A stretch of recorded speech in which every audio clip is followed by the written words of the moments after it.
അപ്പോൾ ഇന്നത്തെ ദിവസം അത്ര വലുതല്ലാത്ത ഒരു വലിയ ക്ലീൻ പ്ലാൻ ചെയ്തേക്കുവാണ്.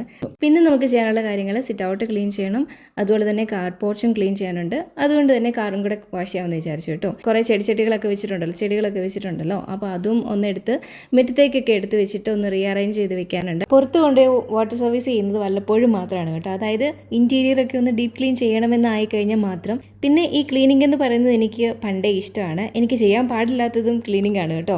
സാധാരണ ക്ലീൻ ചെയ്യുമ്പോൾ ഞാനൊന്നെങ്കിൽ 2 മാസ്ക് വയ്ക്കും, അല്ലെങ്കിൽ തോർത്ത് മടക്കി കെട്ടി വെച്ച് ക്ലീൻ ചെയ്യാറുണ്ട് കേട്ടോ. പക്ഷേ എത്രയൊക്കെ പ്രിക്വേഷൻ എടുത്തെന്ന് പറഞ്ഞാലും എനിക്ക് ക്ലീൻ ചെയ്യുന്ന രാത്രി ചെറിയ രീതിയിലൊരു സഫക്കേഷനൊക്കെ ഉണ്ടാവാറുണ്ട്. അപ്പോൾ ആൾ പറഞ്ഞ പോലെ തോർത്ത് നനച്ച് ഇതുപോലെ മുഖത്ത് കെട്ടിയിട്ട് ക്ലീൻ ചെയ്തപ്പോൾ എനിക്ക് സാധാരണ ഉണ്ടാവാറുള്ള പോലുള്ള ബുദ്ധിമുട്ടൊന്നും ഉണ്ടായിട്ടില്ല കേട്ടോ. സത്യം പറഞ്ഞാൽ ഈ വെയിൽ കൊണ്ടതിൻ്റെ കുറച്ച് പ്രശ്നങ്ങളൊക്കെ എൻ്റെ ഫേസിൽ 2 ദിവസത്തേക്ക് ഉണ്ടായിരുന്നു കേട്ടോ. എൻ്റെ സ്കിന്ന് അങ്ങനെയാണ്.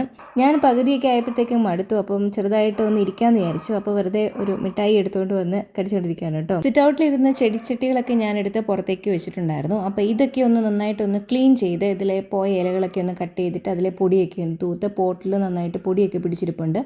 അതൊക്കെ ഒന്ന് തൂത്ത് വൃത്തിയാക്കിക്കൊണ്ടിരിക്കുകയായിരുന്നു. ഇതിനിടയ്ക്ക് അമ്മച്ചി ഇങ്ങനെ പുറകെ നടപ്പുണ്ട് കേട്ടോ. ഞാൻ എന്തെങ്കിലും ചെയ്യണോ, ഞാൻ സഹായിക്കണ്ടേ എന്നൊക്കെ ചോദിച്ചുകൊണ്ട്. അപ്പോൾ ഞാനിങ്ങനെ മടുത്ത് ഇവിടെ വന്നിരുന്നപ്പോഴത്തേക്ക് അമ്മച്ചി കുടിക്കാനായിട്ട് നല്ല സംഭാരം ഉണ്ടാക്കിയിട്ട് വന്നായിരുന്നു കേട്ടോ. അത് നല്ല തണുത്ത സംഭാരം, നല്ല എരിവുള്ള സംഭാരം, നല്ല തണുത്ത മോരിനകത്ത് ഇഞ്ചിയും കാന്താരിമുളകും കറിവേപ്പിലയും ഉള്ളിയും കൂടെ ചതച്ചിട്ട് നല്ല സൂപ്പർ ടേസ്റ്റാണ്. അത് ഉള്ളി ചെന്നപ്പോഴത്തേക്കും ഭയങ്കര ആശ്വാസമായിരുന്നു കേട്ടോ.